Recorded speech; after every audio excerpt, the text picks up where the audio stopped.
ಇವು ಆರೋಪ ಮಾಡ್ಕೊಂಡ ನೋಡಿ ಜೀವ, ಮನುಷ್ಯ ನಾನು, ಬುದ್ಧಿ ನಾನು ಅಂತ. ಈ ಅಧ್ಯಾಸ ನಾಮರೂಪಾತ್ಮಕ ಜೀವಾತ್ಮನೆಂಬ ಹೆಸರು ಬಂದಿತ್ತು. ಇದೇ ಮೇರೆಗೆ ಬುದ್ಧಿ ಒಡನೆ ಕೂಡಿಕೊಂಡು ಕ್ಷೇತ್ರಜ್ಞ ಅಂತ ಅನ್ನೋದು.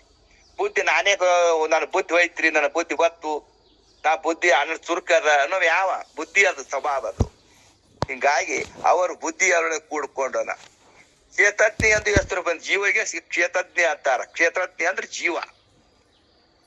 ಮತ್ತು ಅವನಿಗೆ ದೇಹದೊಳಗೆ ಅರಿಯುವನೆಂಬ ಹೆಸರು ಬಂದು. ದೇಹನೇ ನಾನಂತ ಅವ ನಾನೇ ದೇಹ, ನಾನೇ ಅರಿತೀನಿ, ನಾನೇ ನೋಡ್ತೀನಿ, ನಾನೇ ಕೊಡ್ತೀನಿ, ನಾನೇ ತಗೋತೀನಿ, ನನ್ನಂದಿ ಎನ್ನಂದಿ ಯಾವಾರ ಆಗ್ಯದ, ನಾನು ಬಿಟ್ಟು ಏನೂ ಇಲ್ಲ ಅಂತೀವ. ಕ್ಷೇತ್ರಜ್ಞ ಅಂದ್ರೆ ಜೀವ. ಈ ಪ್ರಕಾರ ಯಾವಾರ ಭೇದ ಸಾಕ್ಷಿ, ಕೂಟಸ್ಥ, ಪ್ರತ್ಯೇಗಾತ್ಮ ಎಂಬ 7 ಹೆಸರು ಬಂದಿದೆ. ಅವಾಗೆ ಹೆಸರ ಜೀವನಿಗೆ. ಸಾಕ್ಷಿ ಅಂತೂ ಅವನಿಗೆ ಹತ್ತಾರ, ಕೂಟಸ್ಥತ್ವ ಅವನಿಗೆ ಹತ್ತಾರ, ಅಂತರ್ಯಾಮಿ ಅಂತ ಅವನಿಗೆ ಹತ್ತಾರ, ಇವು ಪ್ರತ್ಯೇಗಾತ್ಮತ್ವ ಅಂತಾರ.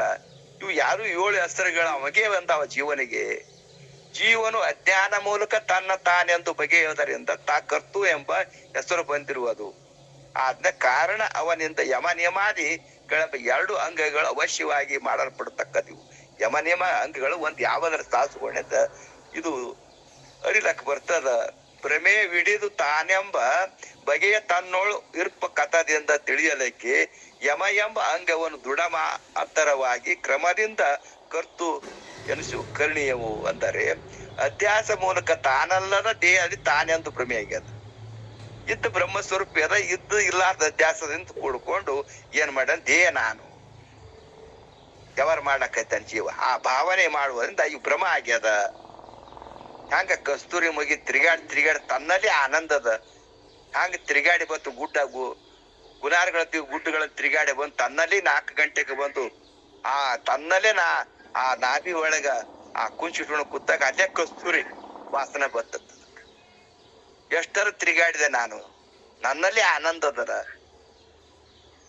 ನನ್ನಲ್ಲಿ ಆನಂದ ಬಿಟ್ಟು ಹೊರಗೆ ಸುಖ ಅದ ಹೊಂಟಿವಿ. ಸುಖನೇ ಹೊರಗಿಲ್ಲ, ಒಳಗೆ ಅದ, ನಿನ್ನ ಆತ್ಮಸ್ವರೂಪದಲ್ಲಿ ಅದ. ವ್ಯವಹಾರದಲ್ಲಿ ಸುಖ ಅಂತ ಯಾವ ಜೀವ ಹೊಂಟ ಹಂಗಿದು ಜೀವನ ಸ್ವಭಾವ ಇದಾಗ್ಯದ. ಹೊರಗೆ ಸುಖ ಆದದ್ದು ಅಧ್ಯಾಸದಿಂದ ಏನ ಅನ್ನೋದು ಭಾವನೆ ಕೂಡ್ಕೊಂಡು ಭ್ರಮೆ ಆಗ್ಯದ. ಇಂಥ ಭ್ರಮೆಯನ್ನು ಕೂಡಿಕೊಂಡ್ರಿಂದ ಇವಾಗೆ ಜೀವಾತ್ಮ ಅಂತ ಹೆಸರು ಬಂತು. ಕರ್ತು ಎಂಬ ಹೆಸರು ಬರು. ಕರ್ತು ಎಂಬ ಹೆಸರನ್ನು ಪಡೆಯುವ ನೀವು ಅವಶ್ಯವಾಗಿ. ಮತ್ತು ಯಮ ನಿಯಮ ಅಂಗಗಳು 2 ಅಂಗವನ್ನು ಅಭ್ಯಾಸ ಮಾಡತಕ್ಕದ್ದು. ಇವು ಆಡುದು ಎದ್ದೆತ್ತು. ಯಮ ಮತ್ತು ನಿಯಮಗಳನ್ನು 2 ಅಂಗಗಳ ಅಭ್ಯಾಸ ಮಾಡು. ಇನ್ನು ಮನದೊಡ ಕೂಡಿ 2ನೇ ಆವರಣಗಳನ್ನು ಹೇಳುವ ಜೀವ ಎಂಬ ಹೆಸರು ಬರುವುದು ಎಂದು ಈ 6ನೇ ನುಡಿಯಲ್ಲಿ ಪ್ರತಿಪಾದನೆ ಮಾಡ್ತಾರೆ. ಅವನು ಆಸನ ಮತ್ತು ಪ್ರಾಣಾಯಾಮಗಳೆಂಬ 2 ಅಂಗ ಅಭ್ಯಾಸ ಮಾಡು.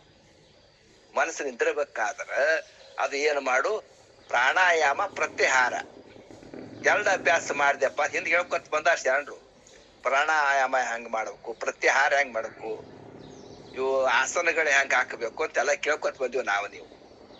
ಅಂಗವನ್ನ ಅಭ್ಯಾಸ ಮಾಡಂತ ಹೇಳುತ್ತ. ಮನವೇ ತಾನೆಂಬುವುದಿರಲು ತನ್ನೋಳು ನಿರೋಧನ ವೆನಿಸುವ ಆ ಆಸನಗಳೆನಿಯು ವನಿತೆ ಕೇಳಿದು. ಇದರಿಂದ ಚೇರಿಸದ ತನದೆಂದೇ ಜೀವಂಗೆ ಕರ್ಣೀಯ. ಮನದೊಡನೆ ಕೂಡಿ ನಾನು ಸುಖಿ ನಾ ದುಃಖಿ ಎಂದು ಅಧ್ಯಾಸಯುಕ್ತನಾದ ಜೀವ ಎಂಬ ಹೆಸರು ಬರುತ್ತದೆ. ಆದ್ರಿಂದ ಜೀವನು ಪ್ರಾಣಾಯಾಮ, ಆಸನ ಎಂಬ 2 ಅಂಗವನ್ನು ಅಭ್ಯಾಸ ಮಾಡ್ತಕ್ಕದ್ದು. ನಿಂದಿರ್ಲಿಕ್ಕಂದ್ರ ಅವು ಯಮದಲ್ಲಿ ನಿಂದಿರ್ಲಿಕ್ಕಂದ್ರ ನಿಯಮದಲ್ಲಿ ಮಾಡು. ಪ್ರಾಣ ಮತ್ತು ಆಸನಗಳು ಹಾಕಿ ಆ ಪ್ರಾಣಾಯಾಮ ಮಾಡು, ಪ್ರತ್ಯಾಹಾರ ಮಾಡೋದ್ರಿಂದ ಅದು ಏನತ್ತದ 2 ಅಂಗಗಳ ಅಭ್ಯಾಸ ಮಾಡತಕ್ಕದ್ದು. ಇದರಿಂದ ಜೀವನಿಗೆ ಆಲಸ್ಯ ಮತ್ತು ಚಂಚಲ ದೂರವಾಗುತ್ತವೆ. ನಮ್ಮ ಆಸನ ಹಾಕೊಂಡು ಪ್ರಾಣಾಯಾಮ, ಪ್ರತ್ಯಾಹಾರ, ಧಾರಣೆ ಇವು ಮಾಡದೇವಂದ್ರೆ ಏನಾಕ್ಕದ, ನಮ್ಮ ಮನಸ್ಸು ನಿರೋಧಕಕ್ಕದ. ನಿರೋಧ ಆಯ್ತಪ್ಪ ಅಂದ್ರ ಅವಂದ ಆ ಕುತ್ಯವಂದ್ರ ಅದು ಯಾವ ಸಂಕಲ್ಪ ವಿಕಲ್ಪ ಹೇಳೋದಿಲ್ಲ. ಮನಸ್ಸಿನಾಗ ತಾನಿರ್ತಾನಲ್ಲಿ. ಆಸನಗಳು ಅಂಗ ಅಭ್ಯಾಸ ಮಾಡುವು. ಅದು ಜೀವನಿಗೆ ಆಲಸ್ಯ ಚಂಚಲ ಹೋಗುತ್ತವತ್ತಾರ, ದೂರವಾಗುತ್ತವ. ಆದ್ರಿಂದ ದೇಹ ಚಲನ ವಲನೆ ಚಂಚಲ ಇವು ನಾಶವಾಗುತ್ತದೆ. ದೇಹದಲ್ಲಿ ಚಲನವನ್ನು ಹೋಗುವುದು ಬರುದು. ಎಲ್ಲಿಗೆ ಹೋಗುದಪ್ಪ, ನಮ್ಗೆ ಕೇಳ್ಕೊತಿರಮು, ನಮ್ಮ ಧ್ಯಾನದಲ್ಲಿ ಇರಮ್ಮ ಅಂತ ಏನಾಗ್ತದ, ಆ ಮನಸ್ಸು ಜಕ್ಕೊಂಬರ್ತದ ತನ್ನ ಸ್ಥಾನಕ್ಕ. ಚಂಚಲತೆ ನಾಶ ಆಗುತ್ತೆ. ಚಂಚಲ ಋಷಗುಣದಲ್ಲಿ ಮತ್ತು ತಮ್ಮ ಗುಣ ಹೊಡೆದಾಗ್ತದಲ್ಲಿ. ಅಲ್ಲಿ ತಮ ಗುಣ ರಜೋಗುಣ ಬರುವ ಅವಕಾಶನೇ ಇರುದಿಲ್ಲ. ಯಾವಾಗಲೂ ಸತ್ತು ಗುಣ ಪ್ರಧಾನ ಇರ್ತಾನವ. ಇವೆರಡೂ ಅಂಗಗಳನ್ನು ಸಾಧಿಸಿದೆ ಅಂತ. ಆದ್ರಿಂದ ಜೀವನಿಗೆ ಇವೆರಡೂ ಅಂಗಗಳು ಅವಶ್ಯ ಅಭ್ಯಾಸ ಮಾಡದೇ ಬೇಕು. ಇವು ಎರಡು ಅಂಗ ಅಭ್ಯಾಸ ಮಾಡಿದ್ರೆ ನನ್ನ ಇರೋದ ಹಾಕದ ಮನಸ್ಸ. ಯೋಗಿಗಳು ಅವರು ಆತ್ಮ ಸಂಧಾನದಲ್ಲಿ ಇರ್ತಾರೆ. ಆತ್ಮ ಮಿಥುನ ಆತ್ಮ ಮತ್ತು ಆತ್ಮ ಸಂಧಾನದಲ್ಲಿ ಯಾಕೆ ಇರ್ತಾರಂದ್ರೆ ಅವ್ರು ಆತ್ಮ ಯೋಗದಲ್ಲಿ ಸಂಧಾನ ಕಾಲ ಕಳೀತಾರ. ಅವರು ಇವು ಪಿಸಾಚಿ ಅಂತೆ, ಮನ್ಮಥನಂತೆ, ಬಾಲಕನಂತೆ ಯಾಕೆ ಅವ್ರ ಜ್ಞಾನಿಗಿರ್ತಾರ? ಒಮ್ಮೆ ಬಾಲಕನಂತೆ ಇರ್ತಾರ, ಒಮ್ಮೆ ಪಿಸಾಚಿ ಅಂತೆ ಇರ್ತಾರ, ಒಮ್ಮೆ ಮನ್ಮಥನಂತೆ ಇರ್ತಾರ. ಜ್ಞಾನಿಗಳು ತಮ್ಮ ಆನಂದದಾಗಿರ್ತಾರ. ಇವು ಹೇಳೋ ಪರ್ಯಾಯ ಶಬ್ದಗಳು. ಬಾಲಕ ಹುಡ್ರಿ ಏನ್ ಇದು ಮಾಡ್ತಾವನ್ರಿ? ಆಟ ಪಾಠಗಳಲ್ಲಿ ನಮ್ಗೆ ಹೋಗಿರ್ತಾರ, ಮತ್ತೆ ಬಂದು ಊಟ ಮಾಡಿ ತಮ್ಮ ಗೆಳೆಯರಿಂದ ಆಟ ಆಡ್ತಾವ ಹುಡುಗರು. ಅವ್ ಯಾವ ಲೇಪ ಹಚ್ಕೊಂಡವ ನಮ್ಮಂಗ ನಾವ್ ಹಚ್ಕೊಂಡ್ಬಿಟ್ಟಿವಿ. ಮನ್ಯಾಗ ಎಷ್ಟು ಲುಕ್ಷಾನ ಆಯ್ತದ, ಎಷ್ಟು ನಮಗ್ ದುಃಖ ಆಕ್ಕದ. ಅದು ಯಾಕೆ ಹಚ್ಕೊಂಡಿವಿ? ನಾನು ನಂದು ಮಮಕಾರ. ಅದಕ್ಕೆ ಮಮಕಾರದಿಂದ ಬಂದ ಮುಂಟೆ ಅಂತಾರ ಶರಣರು. ಎಲ್ಲಿ ಮಮಕಾರದಲ್ಲಿ ಬಂದದ, ಎಲ್ಲಿ ಮಮಕಾರ ಇಲ್ಲ ಅಲ್ಲಿ ಬಂದಿಲ್ಲ. ಯಾಕ ಮಮಕಾರ ಹಚ್ಕೊಂಡು ನಂದು ಮತ್ ನರಮನೆಗೆ ಏನ್ರ ಆಯ್ದ ಅಂದ್ರ ಅದು ಏನು ನಮಗ್ ಸಂಕಲ್ಪ ಏನು ಬರುದಿಲ್ಲ. ನನ್ನ ಮನೆಗೆ ಆದಾಗ ಹಂಗ ಎಷ್ಟು ದುಃಖ ಆಕ್ಕದ ನೋಡು. ಏನ ಲುಕ್ಷಾನ ಆಯ್ತ ಅಂದ್ರ ಎಷ್ಟು ದುಃಖ ಆಕ್ಕದ್ರಿ. ನೆರಮನೆಗೆ ಆಗಿತ್ತು ಸತ್ತಿದ್ರಂದ್ರ ಏನು ದುಃಖ ಆಗೋದಿಲ್ಲ. ಆಗತ್ತು ಹೊತ್ತಿಗೆ ಹಸುಗಳಾರ್ದಾಗ ಇರ್ತಾನ. ಹಂಗ ನಿನ್ನ ಮನ್ಯಾಗ ಎದ್ದು ಆಗಿತ್ತು ಅಂದ್ರು ಹಸುಗಳಾರ್ದಾಗ ದೇಪನಿ ಹಸುಗಳಾಗಿದ್ದಪ್ಪ ಅಂದ್ರ ಅದು ಆ ಯೋಗಾಸನ ಮಾಡೋದ್ರಿಂದ ಪ್ರತ್ಯಾಹಾರ ಧಾರಣ ಮಾಡೋದ್ರಿಂದ ಆ ಮನಸ್ಸು ಚಂಚಲ ಆಗೋದಿಲ್ಲ, ರಜಗುಣಕ್ಕೆ ಹೋಗೋದಿಲ್ಲ. ಅದು ಸತ್ತು ಗುಣದಲ್ಲಿ ಇರ್ತದ ಅಂತ ಹೇಳ್ಕೊತ್ ಬಂದ್ರು. ಈ ಬುದ್ಧಿ ತಾನೇ ಭ್ರಮಗುಳ್ಳವನಾಗಿ ಕ್ಷೇತ್ರಜ್ಞ ಅಂತ ಹೆಸರು ಎಂದು ಹೇಳುತ್ತಾರೆ. ಇದಕ್ಕ ಬರುವ ಪ್ರತ್ಯಾಹಾರ ಅಂಗವನ್ನು ಅಭ್ಯಾಸ ಮಾಡು ಅಂತ 7ನೇ ನುಡಿಯಲ್ಲಿ ಪ್ರತಿಪಾದನೆ ಮಾಡುತ್ತಾರೆ. ಅರ್ಥಾರ್ಥವಾಗಿ ಬುದ್ಧಿಯನ್ನು ತಾನೆಂಬುದು ಸತ್ಯವಾಗಿ ತನ್ನೊಳಗೆ ಅರಿಯದ ಪ್ರತ್ಯಾಹಾರಣ ಕ್ಷೇತ್ರಜ್ಞಕ್ಕೆ ನಿತ್ಯ ಕರ್ತೃತ್ವವಾಗಿ ಇರ್ಪನು ಕೇಳು ಮೈತ್ರ ಅಂತ ಯಾಜ್ಞವಲ್ಕ್ಯ ಮಹರ್ಷಿಗಳು ಮತ್ತ ಮೈತ್ರಾದೇವಿಗೆ ಆ ಸಂಬೋಧನೆ ಹೇಳ್ತಾರ.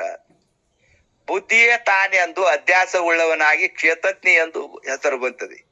ಬುದ್ಧಿ ನಾನು ಕ್ಷೇತ್ರಜ್ಞ ಎಂದು ಹೆಸರು ಬಂದದೆ. ಶರೀರವೇ ತಿಳಿವೆ ಎಂಬ ನಾನು ಹೆಸರು ಬಂದಿದೆ. ಶರೀರ ನಾನು, ಹೆಸರು ನಾನು ಅಂತ ಶರೀರ ಆರೋಪ ಮಾಡ್ಕೋತಾನ.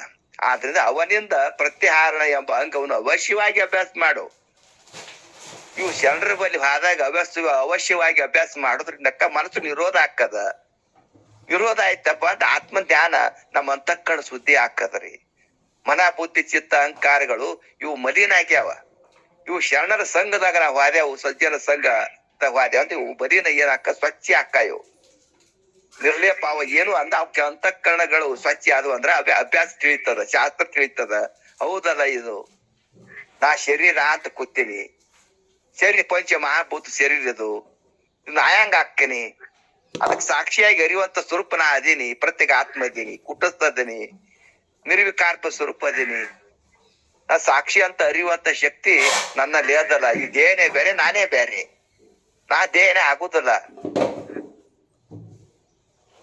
ಸಿದ್ಧಾರೂಢರ ಬಲ್ಲಿ ಆರೂಢ ಶಿವಪುತ್ರ ಅಪ್ಪಗಳು ಮೊದಲು ಅಭ್ಯಾಸಕ್ಕೆ ಹೋಗಾಕ ಅದು ಮೆಣಸಿನ ಕಾಳು ಜಜ್ಜಿ ಕಣ್ಣಾಗ ಶಿಕ್ಷಿದ್ರತ್ತ. ಶಿಕ್ಷಿದ ಕೂಡಲೇ ಅವ್ರ ಅಪ್ಪಗಳು ಅಂದ್ರತ್ತ, ಆರೂಢ ಶಿವಪುತ್ರ ಅಪ್ಪಗಳು ನೀರ್ಸಿದ ಕಣ್ಣು ಬಾಳ ಉರಿತದ್ರಿ ಅಂತ. ಕಣ್ಣ ನೀ ಏನು? ಕಣ್ಣ ನೀ ಅಲ್ಲ, ಉರಿತದ ಏನಾಗ್ತದ? ಕಣ್ಣ ನೀ ಆದ್ರ ಕಣ್ಣ ನಾನು. ಕಣ್ಣಕ್ ನೀ ಸಾಕ್ಷಿ ಇದೆಯಪ್ಪ. ಆಮೇಲೆ ಕಲ್ಲ ಹೋಗಿ ಬರುವ ಹೊತ್ತಿನ ಕಲ್ಲು ಹೋಗಕ ಬತ್ತ, ಕಲ್ಲು ಕಾಲಿಗೆ ಬಡಿತ, ಕಲ್ಲು ನನಗ್ ಬಡಿತು. ಕಲ್ಲು ಬಡದು ನೀನೇ ಹೋಗಿ ಕಲ್ಲಿಗೆ ಬಡ್ದಿವು. ಪ್ರಶ್ನೆ ಹ್ಯಾಂಗ್ ಸಿದ್ಧಾಡ್ರಿ ಶಿವಪುತ್ರ ಅಪ್ಪಗಳಿಗೆ ಅಂದ್ರತ್ತವಾಗ. ಕಲ್ಲಿಗೆ ನೀ ಬಡ್ದಿವ್, ಕಲ್ಲ ನಿನಗ್ ಬಡ್ದದು.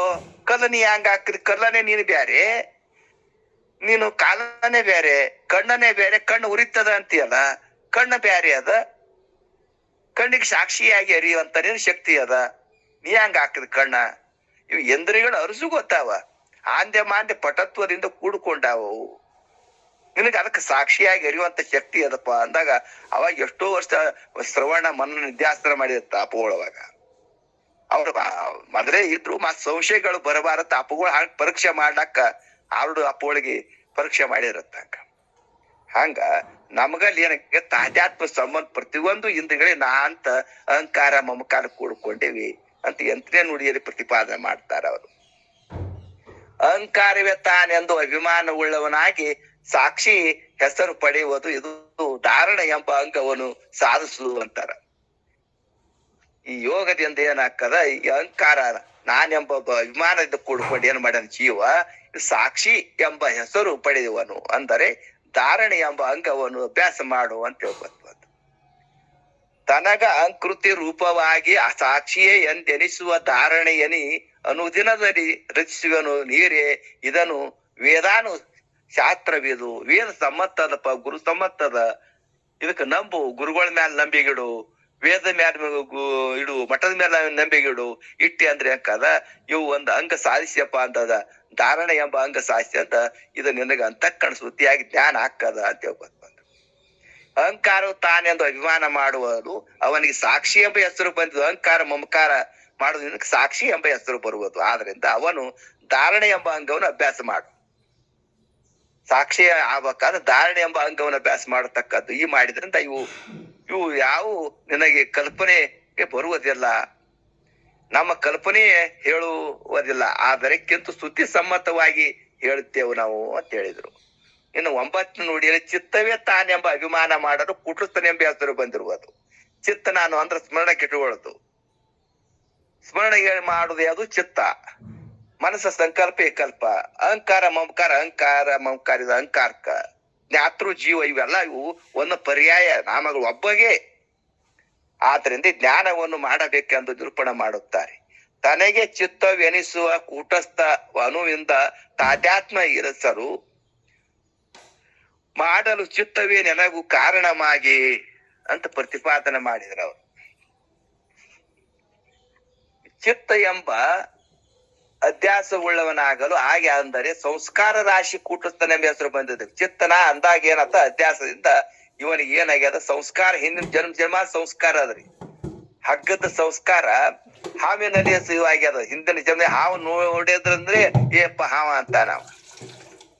ಯಾಕ ಸಂಸ್ಕಾರ ಹಿಂದ ಜನ್ಮದಲ್ಲಿ ಜನ್ಮಾಂತ ಸಂಸ್ಕಾರದಿಂದ ಹಾವ ಅಂತ ನೋಡ್ಯಾನ ಬಾಕಾಲಿ. ಆ ಸಂಸ್ಕಾರದಿಂದ ಹಾವ ಅಂತ ಅಧ್ಯಾಸ ಆಗ್ಯದ. ಹಂಗ ರಾಶಿ ಕೂಟಸ್ಥ ಎಂಬ ಹೆಸರು ಬರುವುದರಲ್ಲಿ ಕೂಟಸ್ಥನ ಇವನಿಗೆ ಕೂಟಸ್ಥನ ಎಂಬ ಹೆಸರು ಬರ್. ಕೂಟ ವಸ್ತು ಕೂಟಸ್ಥ ಅಂದ್ರ ಅಡಿಗಲ್ಲ ಮ್ಯಾಲ ಇವ್ ಕಂಬಾರಿ ಎಷ್ಟು ಮಾಡ್ತಾರ, ಸಾಮಾನು ಮಾಡಿದ್ರು ಅಡಿಗಲ್ ಕೇಂದ್ರ ಆಗ್ಯದ. ಕೆಪ್ಪಣಂತದು ಈ ಅಡಿಗಲ್ಲತ್ತಿರ್ತದ ಕಂಬಾರ ಮನ್ಯಾಗ.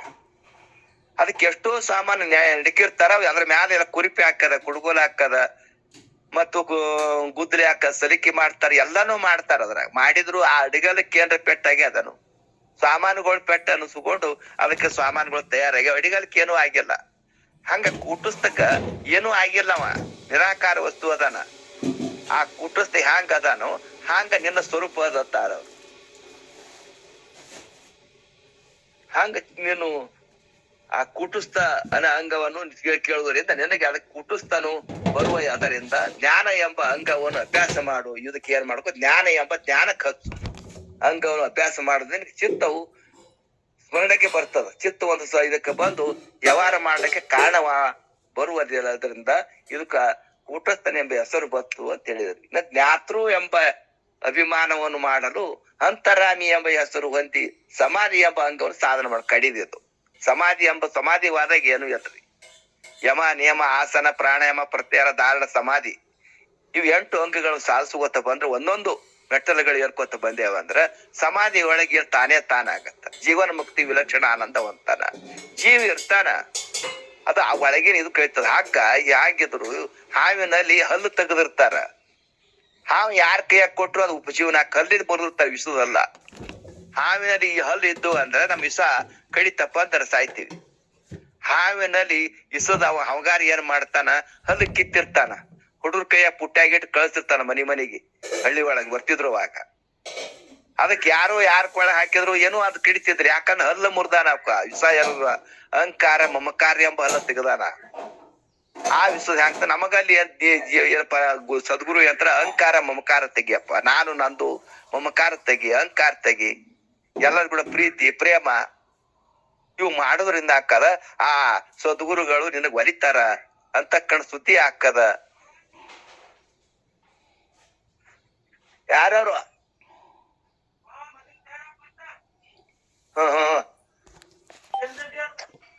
ಚೈತನ್ಯ ರೂಪ ಸಮಾಧಿ ಚೈತನ್ಯದಿಂದ ಮಾಡುವನು ತಿಳಿಯುವನು. ಚೈತನ್ಯ ಉಪರತಿ ಆಗೋದು, ಸಮಾಧಿ ಒಳಗ ಉಪರತಿ ಹೊಂತಾರ. ವಿವೇಕ ವೈರಾಗ್ಯ ಷಟ್ ಸಂಪತ್ತಿಗಳು ನಮ್ಮಲ್ಲಿ ಮೊದಲು ಬರಬೇಕು. ಯಾವಾಗ ವಿವೇಕ ಉದಯ ಆಗ್ತದ ಅವಾಗ ವೈರಾಗ್ಯ ಬರ್ತದ.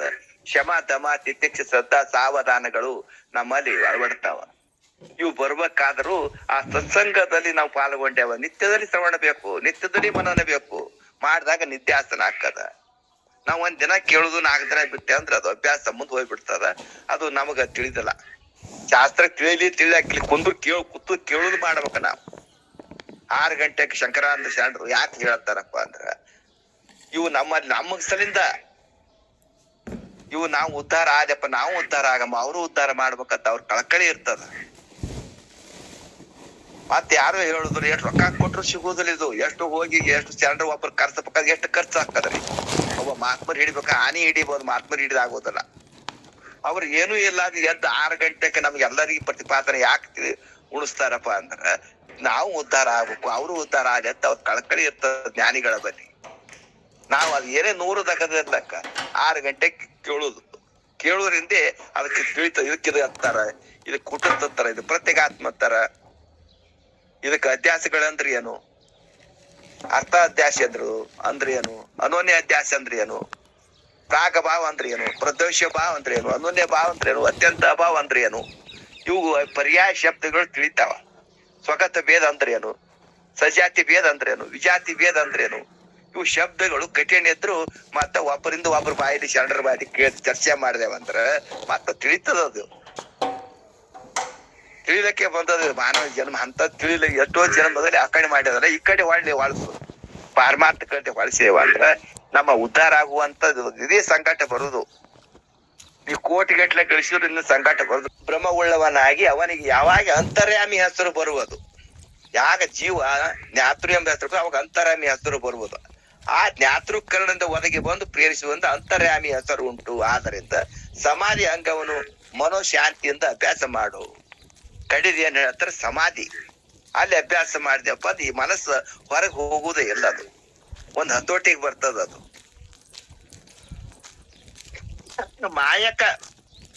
ಮಾಯಾನಾಮಕ ಅಜ್ಞಾನ ಭ್ರಾಂತಿಯನ್ನು ಅದನ್ನು ನಾನೆಂದು ಅನ್ನಲು ಪ್ರತ್ಯೇಕ ಆತ್ಮನೆಂದು ಹೆಸರು ಬರುವುದೆಂದ ಹೇಳುತ್ತಾರೆ.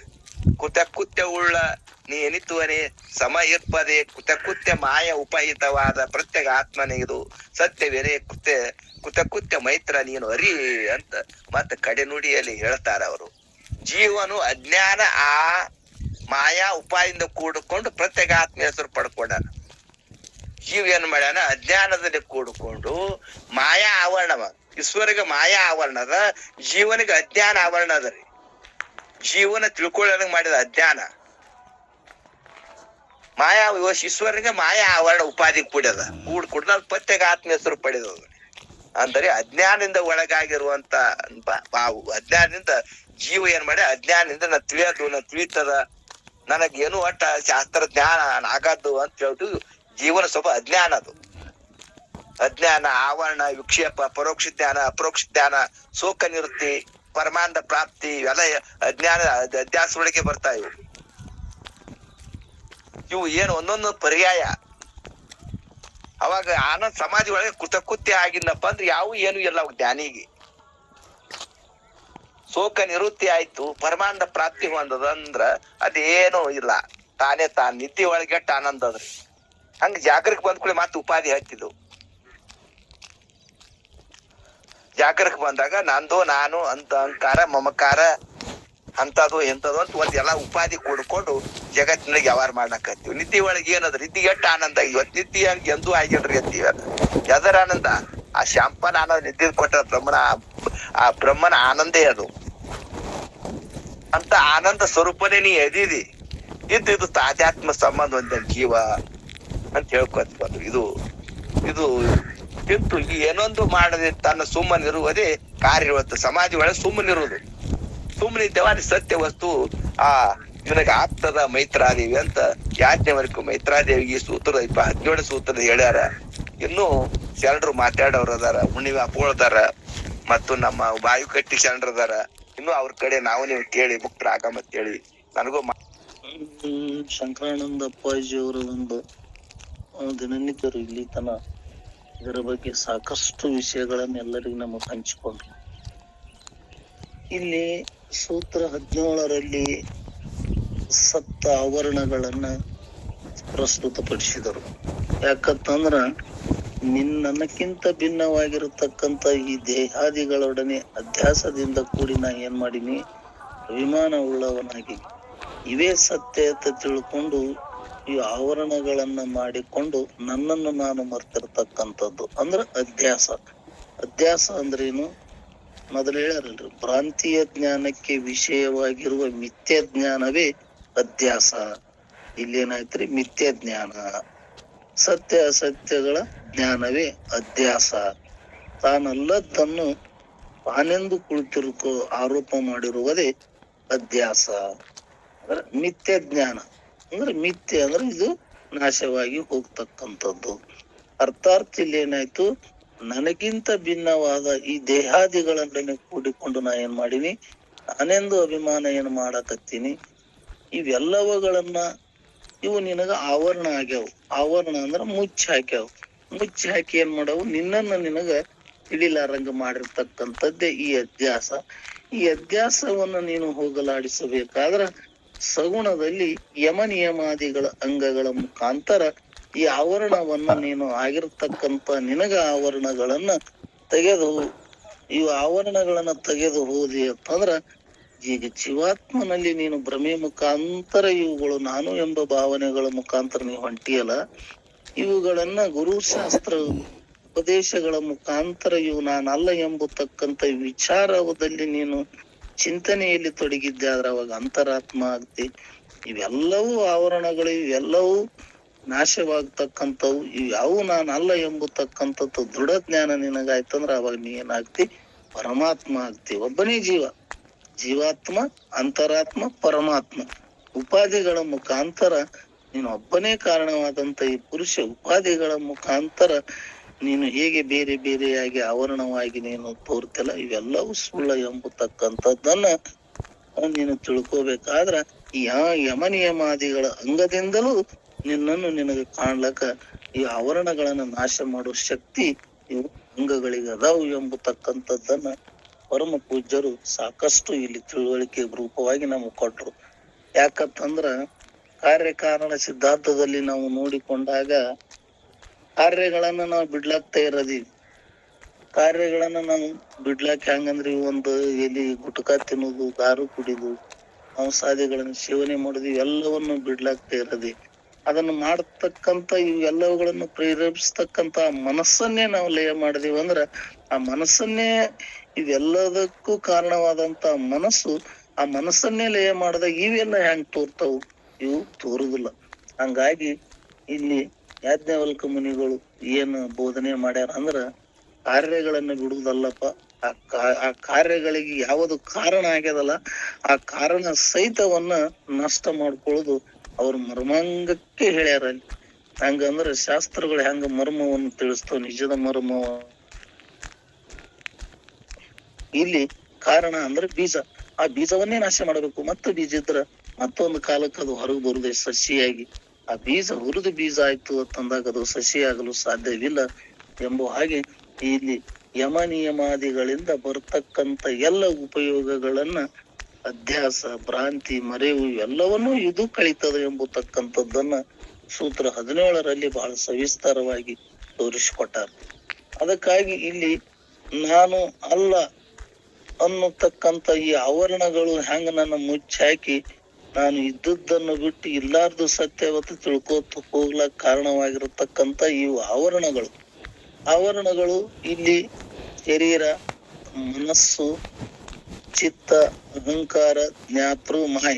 ಇಲ್ಲಿ ಈ 7 ಆವರಣಗಳನ್ನು ತೆಗೆದುಕೊಂಡು ಇಲ್ಲಿ ಒಂದೊಂದು ಆವರಣಗಳನ್ನ ಒಂದೊಂದು ಯಾವ್ಯಾವ ಅಂಗಗಳನ್ನ ನೀನು ಸಾಧನೆ ಮಾಡದೆ ಅಂದ್ರ ಇವು ಆವರಣ ಆಗಿರ್ತಕ್ಕಂತ ಒಂದೊಂದು ಆವರಣಗಳನ್ನ ನಷ್ಟ ಮಾಡಲು ಇಲ್ಲಿ ಹೇಳಿದ್ರು. ಇದಕ್ಕಿಂತ ಪೂರ್ವದಲ್ಲಿ ನಿನ್ನೆ ಏನ್ ಹೇಳಿದ್ರು, ಹಿಂದೆ ಬಂದಿತ್ತು ನೋಡ್ರಿ, 3ನೇ ಸಂಧಿ ಒಳಗಿರ್ಬೋದು. ಅದು ದಶಮನ ಒಂದು ದೃಷ್ಟಾಂತ ಕೊಂಟು ಅಲ್ಲಿ ಅಜ್ಞಾನಕ್ಕ ಸಪ್ತ ಅವಸ್ಥೆಗಳನ್ನ ಹೇಳಿದ್ರು. ದಶಮನ ಅಂದ್ರ 10 ಮಂದಿ ಏನೋ ಪಿಕ್ನಿಕ್ ಹೋಗಿರ್ತಾರತ್ತ, ನದಿ ದಾಟಿ ಹಚ್ಚಿ ಕಡೆ ಹೋಗಿ ನಾವು ಹೊಸೂರು ಬಂದೇವಿ ಇಲ್ಲ ತಿಳ್ಕೊಂಡು ಒಬ್ಬ ಎಣಸ್ಲಕತ್ತಾನ. ಆ 10 ಮಂದಿ ಎಣಸಾಗ ಅವ ಏನ್ ಮಾಡ್ಬಿಟ್ಟಾನ, ತನ್ನ ಬಿಟ್ಟೆ ಎಣಸ್ತಾನ. ಅಲ್ಲಿ ಅಜ್ಞಾನ ಚಾಲು ಆಯ್ತು. ಅಜ್ಞಾನ ಚಾಲು ಆಗ್ಬಿಡ್ತು, ತನ್ನ ಬಿಟ್ಟೆ ಎಣಸ್ಕೋತ ಹೋಗ್ಬಿಡ್ತಾನ. 10 ಮಂದಿ, 10 ಮಂದಿ ಆಗುದಿಲ್ಲ, 10 ಜನ ಆಗುದಿಲ್ಲ. ಅಲ್ಲಿಂದ ತನ್ನ ಬಿಟ್ಟು ಎಣಸದಾಗ ಒಬ್ಬ ಇಲ್ಲವೇ ಇಲ್ಲ, ಅವ ಕಾಣೋಲಿ ಆಗ್ಯಾನ ಅಂತ ಹೇಳಿ ಅಲ್ಲಿ ಆವರಣ ಚಾಲು ಆಯ್ತು. ಅಬಾನ ಪಾದಕ, ಅಸತ್ ಪಾದಕ, ಅಬಾನ ಪಾದಕ. ಇಲ್ಲವೇ ಇಲ್ಲ ಅನ್ನೋದು ಅಸತ್ ಪಾದಕ, ಇದ್ರ ಅವ ತೋರ್ಬೇಕಾಗಿಂತ ಅಬಾನ ಪಾದಕ. ಮುಂದ ಏನಾಯ್ತ್ರಿ, ಅವಾಗ ಚಂಚಲ ಆಗ್ಬಿಡ್ತಾವ. ಇಲ್ಲ ಅವ ಇಲ್ಲವೇ ಇಲ್ಲ ಅಂತಕ್ಕಂಥದ್ದು ವಿಕ್ಷೇಪ ಬಂತ ಅಲ್ಲಿ. ಆ ವಿಕ್ಷೇಪ ಬಂದ ಕೂಡ್ಲೆ ಇವು 3 ಬಂದ್ಬಿಟ್ಟು ಎಣಸಾಗ, ತನ್ನ ಬಿಟ್ಟು ಎಣಸಾಗ ಅಜ್ಞಾನ ಆಯ್ತು, ಆವರಣ ಬತ್ತು, ಮತ್ತು ಮುಂದೇನಾಯ್ತು ವಿಕ್ಷೇಪ. ಇಲ್ಲವೇ ಇಲ್ಲ ಚಂಚಲತೆ ಚಾಲು ಆಗ್ಬಿಡ್ತಾರೆ. ಅಲ್ಲಿಂದ ಆ ಪರಪುರುಷ, ಒಬ್ಬ ಆಪ್ತ ಪುರುಷ ಬಂದು, ಇಲ್ಲ ಅವ 10ನೇದವ ಅದಾನ, ನೀವ್ ಏನ್ ಮಾಡಕತ್ತೀರಪ್ಪ ಅಂತ ಕೇಳಿದಾಗ ನಾವ್ ಹಿಂಗ್ ದಾಟಿದೀವ್ರಿ, ಒಬ್ಬ ಇಲ್ಲವೇ ಇಲ್ಲ ಎಂದಾಗ ಆ ಪರಮ ಪುರುಷ ಏನ್ ಹೇಳ್ದ, ಇಲ್ಲ ಅದಾನ ತಂದಾಗ ಅವಾಗ ಪರೋಕ್ಷ ಬತ್ತ ಅಲ್ಲಿ. ಅಂದ್ರ ಅದಾನ ಅಂದಾಗ ಅವ್ರಿಗೆ ಸಂತೋಷ ಆಯ್ತು, ಪರೋಕ್ಷ ಬತ್ತು. ಅವಾಗ ಎಲ್ಲಿ ಅದಾನ ತೋರ್ಸಂದ್ ಕೂಡಲೇ ಅವನ್ ಹಿಡಿದು ಎಣಸದಾಗ ನೀನೇ ಅವ 10ನೇದವ ಅಂತಕ್ಕಂಥದ್ದನ್ನು ತೋರಿಸಿಕೊಟ್ಟಾಗ ಅಲ್ಲಿ ಅಪರೋಕ್ಷ ಜ್ಞಾನ ಆಯ್ತು. ಅಪರೋಕ್ಷ ಆದ ಕೂಡಲೇ ಆನಂದ ಆದ ಕೂಡಲೇ ತೃಪ್ತಿ ಆಯ್ತು. ಅದೇ ಮುಂದೆ ನಿರಂಕುಶ ತೃಪ್ತಿ ಆಯ್ತು. ಹೌದು, ನಾನೇ ಇದೀನಿಲ್ಲ 10ನೇದವ, ಎಲ್ಲದಕ್ಕೂ ಕಾರಣವಾದಂತ ಒಬ್ಬನೇ ಪುರುಷ. ಹೇಗೆಯೋ ಹಾಗೆ ಇಲ್ಲಿ ಉಪಾಧಿಗಳ ಮುಖಾಂತರ ತೋರುವುದು. ನಿನ್ನೆ ಹೇಳಿದಿವಲ್ಲ, ಒಬ್ಬನೇ ಪುರುಷ ಮಗನಿಗೆ ತಂದೆಯಾಗಿ, ಮಗಳಿಗೂ ತಂದೆಯಾಗಿ, ಹೆಂಡತಿಗೆ ಗಂಡನಾಗಿ, ಮತ್ತ ಅಣ್ಣ ತಮ್ಮಂದಿರಿಗೆ ಅಣ್ಣನಾಗಿ, ಸ್ವಸ್ವರೂಪದೊಳಗೆ ಪ್ರವೇಶವಾಗದೆ ಬೇರಿದ್ದು ಅನ್ಯರಿಂದ ಬೇರ್ಪಡಿಸಿ ತಿಳಿಯುವುದೇ ಉಪಾಧಿ. ಅದಕ್ಕೆ ಇನ್ನೊಂದು ಹೇಳ್ಕೊತ ಬಂದಾರ, ಅಲ್ಲಿ ಸಾಕಷ್ಟು ಕೊಡಗಳು ಇರ್ತಾವು. ಆ ಕೊಡಗಳು ಎಲ್ಲವೂ ಒಂದೇ ಅವು, ಆದ್ರ ಬಣ್ಣಗಳ ಮುಖಾಂತರ ಅವಾಗ ಆ ಕೆಂಪು ಕೊಡದ ಬಾಜು ಹಳದಿ ಕೊಡೋದಲ್ಲ, ಅದು ನಂದು. ಹಳದಿ ಕೊಡದ ಬಾಜು ಹಸಿರು ಕಲರ್ ಕೊಡೋದು, ಅಂದ್ರ ಹಸಿರಿನ ಕಲರ್ ಉಪಾಧಿಗಳ ಮುಖಾಂತರ ಹೇಗೆ ತೋರಿಸ್ತೀವಲ್ಲ, ಹಾಗೆ ಇದನ್ನು ಕಾರಣವಾದಂತದ್ದು. ಇದು ಉಪಾಧಿಗಳ ಮುಖಾಂತರ ತೋರ್ತಕ್ಕಂಥದ್ದು. ಇನ್ನ ಇಲ್ಲಿ ಒಂದೊಂದು ಅಂಗಗಳನ್ನ ನೀನು ಧಾರಣೆ ಮಾಡ್ಕೊಂಡೆ ಅಂತಂದ್ರ ಅವಾಗ ನಿನಗ ಏನಾಗ್ತದ, ಇವು ಒಂದೊಂದು ಲಯವಾಗಿ ಹೋಗ್ತವೆ. ಈಗ ಕರ್ತನೆಂಬ ಹೆಸರು ಹೆಂಗ್ ಬತ್ತು ನಿನಗತ್ತಂದ್ರ, ಅದೇ ಒಬ್ಬನೇ ಆತ್ಮ ದೇಹದಲ್ಲಿ ಅಧ್ಯಾತ್ಮ ಅಭ್ಯಾಸದೊಡನೆ ಅಭ್ಯಾಸ ಆರೋಪಗಳನ್ನ ಮಾಡಿಕೊಂಡು ವ್ಯವಹಾರ ಮಾಡ್ತಿರ್ತಕ್ಕಂಥವ್ ನೀನು ಕರ್ತ ಆಗಿ, ಅದಕ್ಕ ಆವರಣೆಗಳನ್ನ ವ್ಯವಹಾರ ಮಾಡೋದಕ್ಕೆ ನೀ ಕರ್ತ ಆಗಿ, ಈ ಮನುಷ್ಯನೊಡನೆ ನಾನು ಸುಖ, ನಾನು ದುಃಖಿನಿ, ನಾನೇ ಇದೀನಿ, ಇವು ನನಗೇ ತೋರ್ತವ್ ಎಂಬತಕ್ಕಂಥದ್ದು ತಪ್ಪು ತಿಳುವಳಿಕೆ ಜೀವಾತ್ಮನಾಗಿ ಈ ಬುದ್ಧಿಯೊಡನೆ ವಿಚಾರ ಮಾಡಿಕೊಂಡು ಕೂಡಿ ನೀ ಏನ್ ಮಾಡಿ ಕ್ಷೇತ್ರಜ್ಞೆಯಾಗಿ, ಇವೆಲ್ಲ ಆವರಣದಲ್ಲೇ ಬರ್ತಕ್ಕಂಥದ್ದು. ಇವೆಲ್ಲ ನೀನು ಹೆಂಗದಿಯಪ್ಪ, ಈಗ ನೋಡ್ರಿ, ಈಗ ಒಂದೊಂದನ್ನು ನನಗೆ ತಿಳಿಸಾಗ 11 ಶಬ್ದಗಳನ್ನ, 11 ಮಹತ್ತರ ಶಬ್ದಗಳನ್ನ ತೋರಿಸಿದ್ರಲ್ಲಿ ಸತ್ತು, ಚಿತ್ತು, ಆನಂದ, ಸಾಕ್ಷಿ, ಕೂಟಸ್ಥ, ಬ್ರಹ್ಮ, ದೃಷ್ಟ, ಉಪದೃಷ್ಟ, ಸ್ವಯಂ ಜ್ಯೋತಿ, ಸ್ವಯಂ ಪ್ರಕಾಶ, ಪ್ರತ್ಯೇಗಾತ್ಮ, ಇವೆಲ್ಲವುಗಳು ಒಂದೊಂದು ಉಪಾಧಿಗಳನ್ನ ಕಳಿಲಕ್ಕ ಒಂದೊಂದನ್ನು ಅಣುವಿನ ಮೇಲೆ ಹೇಳ್ಕೋತ ಇವೆಲ್ಲವುಗಳನ್ನ ಉಪಾಧಿಗಳನ್ನ ಅಲ್ಲಗಳಿದ್ರು. ಯಾವ ನಿರ್ಗುಣ ನಿರಾಕಾರ ಆ ಪರಬ್ರಹ್ಮ ವಸ್ತುಗೆ ಯಾವ ಹೆಸರೇ ಇಲ್ಲ, ಒಂದೊಂದು ಅಣುವಿನ ಮೇಲೆ ತೋರ್ಸಲಾಕ ಅದನ್ನು ತೋರಿಸಿದ್ರು. ಹೀಗಾಗಿ ಇವೆಲ್ಲವುಗಳನ್ನ ಆವರಣಗಳನ್ನ ತೆಗಿಬೇಕಾದ್ರೆ ನೀನು ಮೊದಲನೆಯದಾಗಿ ಯಮ ಮತ್ತು ನಿಯಮ ಅಂಗಗಳನ್ನ 2 ಅಭ್ಯಾಸ ನೀನು ಮಾಡಿದ್ದೇ ಆದರೆ ನಿನಗ ಅಭ್ಯಾಸದ ಮೂಲಕ ತಾನಲ್ಲದ ದೇಹ ತಾನೆಂದು ನಿನಗೇನು ಭಾವನೆ ಆಗ್ಯದಲ್ಲ, ಆ ಭಾವನೆ ಆಗಿರ್ತಕ್ಕಂಥದ್ದು ಕರ್ತ ಏನದೆಯಲ್ಲ, ಆ ಕರ್ತವನ್ನು ನೀವು ಹೋಗಿಸಬೇಕಾದ್ರೆ ಯಮ ನಿಯಮ ಅಂಗಗಳನ್ನ ಅಭ್ಯಾಸ ಮಾಡುವುದು. ಯಮ ಅಂದ್ರೆ ದುರ್ಗುಣಗಳ ನಿವೃತ್ತಿ, ನಿಯಮ ಅಂದ್ರೆ ಸದ್ಗುಣಗಳ ಪ್ರವೃತ್ತಿ. ನಿವೃತ್ತಿ ಪ್ರವೃತ್ತಿಗಳನ್ನ ಅಭ್ಯಾಸ ಮಾಡಿದ್ದೇ ಆದ್ರೆ ನಿನಗ ಅವಾಗ ಕರ್ತನೆಂಬ ಹೆಸರ ಹೋಗ್ತದ ಎಂಬತಕ್ಕಂಥದ್ದು. ಮುಂದೆ 2ನೇದ್ದು, ಈ ಮನುಷ್ಯನ ಜೊತೆ ಕೂಡಿಕೊಂಡು ನಿನಗ ಆವರಣ ಆಗ್ಯದ. ಆ ಆವರಣವನ್ನ ತೆಗಿಬೇಕಾದ್ರೆ ನೀ ಏನ್ ಮಾಡ್ಬೇಕು, ಆಸನ ಮತ್ತು ಪ್ರಾಣಾಯಾಮ ಇವೆರಡೂ ಅಂಗಗಳನ್ನ ಯಥೇಷ್ಟವಾಗಿ ನೀನು ಅಭ್ಯಾಸ ಮಾಡಿದ್ದೆ ಆದ್ರೆ ಇವುಗಳಿಂದ ನಿನಗ ಈ ಜೀವನೆಂಬ ಹೆಸರು, ಸುಖಿ ದುಃಖಿನೇ ನಾನೇ ಇದೀನಿ, ನಾನೇ ಕರ್ತಾ ಇದೀನಿ, ನಾನೇ ಭೋಗ್ತಾ ಇದೀನಿ, ನನಗೆ ಸುಖ ದುಃಖಗಳು ಎಂಬತಕ್ಕಂತ ಭಾವನೆ, ಆ ಭಾವನೆಯಿಂದ ಈ ಅಭ್ಯಾಸಗಳ ಮುಖಾಂತರ ನೀನು ಪ್ರಾಣಾಯಾಮ ಆಸನಗಳೆಂಬ 2 ಅಂಗಗಳನ್ನ ನೀನು ಅಭ್ಯಾಸ ಮಾಡಿದೆ ಅಂದ್ರ ನಿನಗೆ ಆಲಸ್ಯನೂ ಹೋಗ್ತದ, ಚಂಚಲನೂ ಹೋಗ್ತದ. ಅರ್ಥಾತ್ ದೇಹ ಚಲನೆ ಮತ್ತು ಇವು ಮನ ಚಂಚಲತೆಗಳನ್ನ ನಾಶವಾಗಿ ಹೋಗ್ತಾವು. ಪ್ರಾಣಾಯಾಮ ಮತ್ತು ಆಸನ ಇವುಗಳ ಉಪಯೋಗಗಳನ್ನ ಬಹಳ ಸರಳವಾಗಿ ಇಲ್ಲಿ ಪರಮ ಪೂಜ್ಯರು ತಿಳಿಸ್ಯಾರ. ಇನ್ನು ಪ್ರತ್ಯಾಹರಣ, ಯಾವುದು ಮನಸ್ಸಿನಲ್ಲಿ ಉದಾಸನ ಮಾಡದೆ, ಅಸದ್ವಿಷಯಗಳಲ್ಲಿ ಭಾಗಿಯಾಗದೆ ಸದ್ವಿಷಯಗಳನ್ನ ಸದಾ ವಿಚಾರ ಮಾಡುವುದೇ ಪ್ರತ್ಯಾಹಾರ ಏನದಲ್ಲ. ಆ ಪ್ರತ್ಯಾಹಾರ ನೀನು ಯಥೇಚ್ಛವಾಗಿ ಅಭ್ಯಾಸ ಮಾಡಿದೆ ಅಂದ್ರೆ ಆ ಬುದ್ಧಿ ಅಲ್ಲಿ ಉದಾಸೀನ ಕಾಣ್ತದ. ಈ ಬುದ್ಧಿಯನ್ನ ತಿಳಿದುಕೊಂಡು ಆ ಬುದ್ಧಿ ಒಳಗ ಕೂಡಿಕೊಂಡು ನೀವೇ ಮಾಡಿ ಇದಕ್ಕೆ ಒಡೆಯನೇ ನಾನೇ ಇದ್ದೀನಿ, ಈ ದೇಹವೇ ನಾನು, ಈ ದೇಹದ ಒಡೆಯನೇ ನಾನೇ ಇದ್ದೀನಿ ಎಂಬತಕ್ಕಂಥದ್ದು ಅಚ್ಚಿದಾಭಾಸ ಭಾವನೆ ಏನಾದಲ್ಲ, ಆ ಪ್ರತ್ಯಾಹರಣ ಎಂಬ ಅಭ್ಯಾಸವನ್ನು ನೀನು ಮಾಡಿದೆ ಅಂದ್ರ ಅಲ್ಲಿ ಬುದ್ಧಿ ನಾಶಿಯಾಗಿ ಹೋಗ್ತದ. ಮುಂದ ಇವೆಲ್ಲದಕ್ಕೂ ಅಹಂಕಾರ ಅಭಿಮಾನಕ್ಕ ಇವೆಲ್ಲವನ್ನು ಅಹಂಕಾರ ಮತ್ತು ಅಭಿಮಾನ ಇವು ಬಹಳ ದೊಡ್ಡದಕ್ಕ ಆದಂತವು. ಇವಂತರ ಭೂತ್ ಇದ್ದಂಗ, ಇವು ಪಿಶಾಚಿಗಳಿದ್ದಂಗ. ಇವುಗಳನ್ನು ಹೊತ್ತುಕೊಂಡೇ ಇವು ಅಹಂಕಾರ ನಾನು ಎಂಬತಕ್ಕಂತ ಅಹಂಕಾರಕ್ಕೆ ಇದಂ ನಾನು ಮತ್ತು ನನ್ನದು ಎಂಬತಕ್ಕಂಥದ್ದು ಈ ಅಹಂಕಾರದಿಂದ ಬರ್ತಕ್ಕಂಥದ್ದು. ಈ ಅಹಂಕಾರವನ್ನು ನಾನೇ ಎಂದು ತಿಳಿದುಕೊಂಡು ಸಕಲ 84 ಲಕ್ಷ ಜೀವಿ ರಾಶಿಗಳಲ್ಲಿ ಬಹುಬಂಧನದಲ್ಲಿ ನಾನು ಸುಳಿತೀನಿ ಅಂತ ಹೇಳ್ತಾರೆ. ನಾನು ಎಂಬುದು ಅಹಂಕಾರ ಹೋಯ್ತು ಅಂತಂದಾಗ ಸರ್ವವು ನೀನೇ ಇದಿ ಎಂಬತಕ್ಕಂಥ ಭಾವ ನಿನ್ನಲ್ಲಿ ಅಳವಡ್ತದ. ಅವಾಗ ಇದು ನಾನು ಎಂಬ ಭಾವ ನಿನ್ನಲ್ಲಿ ಹೋಗಬೇಕಾದ್ರೆ, ಈ ಅಹಂಕಾರ ನೀನು ಹೋಗ್ಬೇಕಾದ್ರ ಧಾರಣೆ ಎಂಬ ಅಂಗವನ್ನು ಅಭ್ಯಾಸ ಮಾಡ್ತಕ್ಕದ್ದು. ಧಾರಣ ಅಂತಂದ್ರ ಒಂದೇ ತರದಲ್ಲಿ ಮನಸ್ಸನ್ನ ನಿರ್ವಿಷಯದಲ್ಲಿ ಇರ್ತಕ್ಕಂಥದ್ದು ಧಾರಣ. ಅವು 5 ಸ್ಥಾನಗಳು ಒಳಗೆ ಹೇಳ್ಯಾರ. ಅವು ನಾಭಿ, ಹೃದಯ, ಭ್ರೂ ಮಧ್ಯ, ಬ್ರಹ್ಮರಂಧ್ರ, ಪಶ್ಚಿಮ ಶಂಕರ. ಇವು 5 ವಿಷಯಗಳು ನಿರ್ವಿಷಯದೊಳಗೆ ಇರ್ತಾವತ್ತ. ಆ 5 ವಿಷಯದೊಳಗ ಮನಸ್ಸನ್ನು ಸಂಚಾರ ಮಾಡುದು ನಾವು ಕಲಿತೀವತ್ತಂದ್ರ ಅಲ್ಲಿ ಪುಣ್ಯನೇ ಪ್ರಾಪ್ತ ಆಗ್ತದ ಅಂತ ಹಿಂದ್ ಕೇಳ್ಕೊತ ಬಂದಿವಿ. ಈ ನಿರ್ವಿಷಯದೊಳಗ ಮನಸ್ಸನ್ನು ಏಕಾಗ್ರ ಚಿತ್ತದಿಂದ ಹೊರ ಚಿಂತನೆ ಮಾಡದೆ ಅಲ್ಲೇ ನಾವು ತೊಡಗಿಸ್ತೀವಿ ಅಂದ್ರ ಈ ನಾನೆಂಬ ಅಹಂಕಾರ ಹೋಗಿ ಬಿಡ್ತದ. ಆ ನಾನೆಂಬ ಅಹಂಕಾರ ಹೋಯ್ತಂದ್ರ ಅಂದ್ರ ಇವು ಸಪ್ತ ಅವಸ್ಥೆಗಳನ್ನ ಇವು ನಿನಗ ಆವರಣ ಆಗ್ಯಾವಪ್ಪ. ಇವು ಆವರಣಗಳನ್ನ ಇವು ಯಮ ನಿಯಮಾದಿ ಅಂಗಗಳ ಮುಖಾಂತರ ಹೋಗಲಾಡಿಸ್ಲಿಕ್ ಬರ್ತಾವತ್. ಒಂದೊಂದನ್ನ ಕುಲ್ಲ ಮಾಡಿ ಇಲ್ಲಿ ಹೇಳ್ಯಾರ. ಮುಂದೆ ಜ್ಞಾನ ಎಂಬ ಅಂಗವನ್ನು ನಾವು ಸಾಧನೆ ಮುಖಾಂತರ ಅದನ್ನ ಅಭ್ಯಾಸ ಮಾಡಿದೀವಿ ಅಂದ್ರ ಇವೆಲ್ಲವೂ ನಾನೇ ಎಂಬ ಅಧ್ಯಾಸ ತಪ್ಪು ತಿಳುವಳಿಕೆ ಸಂಸ್ಕಾರ ಮಾಡ್ಕೊಂಡು ನಾವು ತಿಳಿಯೊಳಗ್ ಕೂರ್ತೀವಲ್ಲ, ಅವೆಲ್ಲವೂ ಚಿತ್ತಿನಲ್ಲಿ ಶೂನ್ಯವಾಗಿ ಹೋಗಿ ಬಿಡುತ್ತಾವು. ಸದಾ ಭಗವಂತನ ನಾಮಸ್ಮರಣೆಯಲ್ಲಿ ನೀನು ತೊಡಗಿದ್ದೆ ಆದ್ರೆ ಇವೆಲ್ಲ ತೋರ್ತಕ್ಕಂಥ ವಿಷಯಗಳು ಇವೆಲ್ಲವೂ ಅಸತ್ಯವೆಂದು ಇಲ್ಲವೇ ಇಲ್ಲ ಎನ್ನತಕ್ಕಂಥ ಅಚ್ಚಿತ್ತದ ಸಂಸ್ಕಾರ ರೂಪದಲ್ಲಿ ಸಂಗ್ರಹಗೊಂಡಿರ್ತಕ್ಕಂಥ ಅಚ್ಚಿತ್ತವು ಶೂನ್ಯ ಆಯ್ತು. ಶೂನ್ಯ ಮಾಡ್ಕೊಂಡೆ ಅಂದ್ರ ಇವ್ಯಾವು ತೋರುವುದಿಲ್ಲ. ಮುಂದ ಸಮಾಧಿ ಬಹಳ ದೊಡ್ಡದಾಗತ್ತ ಆದಂಥದ್ದು, ಬಹಳ ಉನ್ನತವಾದಂಥದ್ದು, ಬಹಳ ಕಡೆ ಅಂಗವಾದಂಥದ್ದು. ಆ ಧಾರಣ ಧ್ಯಾನವನ್ನು ಸಂಪೂರ್ಣವಾಗಿ ನೀನು ಅಭ್ಯಾಸ ಮಾಡಿದೆ ಅಂದ್ರ ಮುಂದೆ ಸಮಾಧಿ. ಪರಮ ಪೂಜ್ಯರಾಗಲೇ ಹೇಳಿದ್ರು 4 ಬಹಿರಂಗ ಸಾಧನೆಗಳು, 4 ಅಂತರಂಗ ಸಾಧನೆಗಳು. ಅವು ಬಹಿರಂಗದವ್ರಿ ಅಂತರಂಗದವ್ ಅಂದ್ರೆ 2 ಬೇರೆ ಅಲ್ಲ. ಒಂದೊಂದನ್ನು ಸ್ವಚ್ಛ ಮಾಡ್ಕೊತ ಬರ್ತಕ್ಕಂಥದ್ದು. ಮೊದಲು ಬಹಿರ್ಮುಖವಾಗಿ ಶುಚಿಯಾದ ಮೇಲೆ ಅಂತರ್ಮುಖವಾಗಿ ಶುಚಿ ಮಾಡ್ಲಕ್ಕ ಬರ್ತದ. ಹಾಗಾಗಿ ಇವು ಸಮಾಧಿ ಅನ್ನತಕ್ಕಂಥದ್ದು ಬಹಳ ಮುಖ್ಯ. ಈ ಸಮಾಧಿ ಅಂಗವನ್ನ ಯಥೇಷ್ಟವಾಗಿ ನಾವು ಅಭ್ಯಾಸ ಮಾಡಿ ಆ ಮನಸ್ಸನ್ನ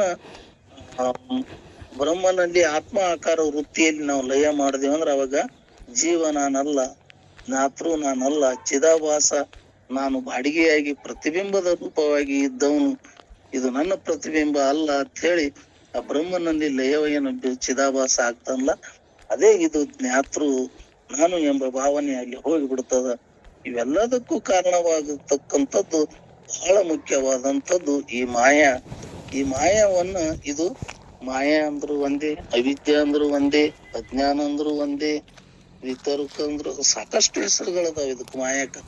ಈ ಮಾಯವನ್ನ ಈ ಜ್ಞಾನ ಈ ಅಂಗಗಳ ಮುಖಾಂತರ ನನಗೆ ಜ್ಞಾನ ಆಯ್ತು ಅಂತಂದ್ರ ಇದನ್ನ ಅರಿಯುವನು ನಾನು, ಇದನ್ನ ಪ್ರತ್ಯೇಕವಾಗಿ ಅರಿಯುವನು ನಾನು ಎಂಬತಕ್ಕಂಥ ನಿತ್ಯ ನಿತ್ಯ ಜ್ಞಾನ ಆಯ್ತು ಅಂತಂದ್ರ ಅಲ್ಲಿ ಮಾಯಾ ನಾಶವಾಗಿ ಹೋಗ್ತದ, ಲಯವಾಗಿ ಹೋಗ್ತದ ಎಂಬತಕ್ಕಂಥದ್ದು.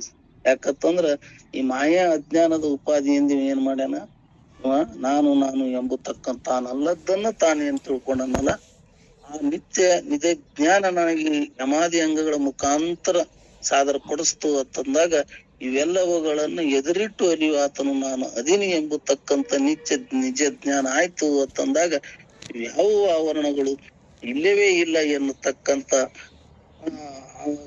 ನಿಜ ಜ್ಞಾನ ಆಗಿಬಿಡ್ತದೆ. ಇಲ್ಲಿ ಶರೀರ ಮೊದಲಾದಿಗಳನ್ನ ಈ ಆವರಣಗಳನ್ನ ಇಟ್ಕೋತ ಹೇಳ್ಕೋತ ಬಂದ್ರಲ್ಲ, ಇವ್ಯಾವು ನಾನಲ್ಲ, ಇವ್ಯಾವು ನನಗಿಲ್ಲ, ಇವೆಲ್ಲವುಗಳನ್ನು ನಾನು ಸಾಕ್ಷಿಯಾಗಿ ನೋಡ್ತಕ್ಕಂಥವನು, ಇವೆಲ್ಲವೂ ತೋರಿ ಅಡಗ್ತಕ್ಕಂಥವು, ಇವು ನಾಶವಾಗ್ತಕ್ಕಂಥವು, ಇವು ಬಂಧನಕ್ಕೆ ಕಾರಣವಾಗ್ತಕ್ಕಂಥದ್ದು, ಇವೆಲ್ಲವೂ ಬಂಧನದಿಂದ ನಿವೃತ್ತಿಯಾಗಬೇಕಾದ್ರೆ ನಿತ್ಯ ನಿಜ ಜ್ಞಾನ ನಾನೇ ಅದಿನಿ ಎಂಬತಕ್ಕಂಥ ಜ್ಞಾನ ಈ 5ನೇ ಸಂಧಿಯಲ್ಲಿ ಬರ್ತಕ್ಕಂಥ 17ನೇ ಸೂತ್ರದಲ್ಲಿ ತಿಳಿಸಿರುವ ಆವರಣಗಳು ಇವೆಲ್ಲವೂ ನಿತ್ಯದವೆಂಬತಕ್ಕಂಥದ್ದನ್ನೇ ಸತ್ಯವಾಗಿ ತಿಳಿದುಕೊಂಡು ಪರಮ ಪೂಜ್ಯರು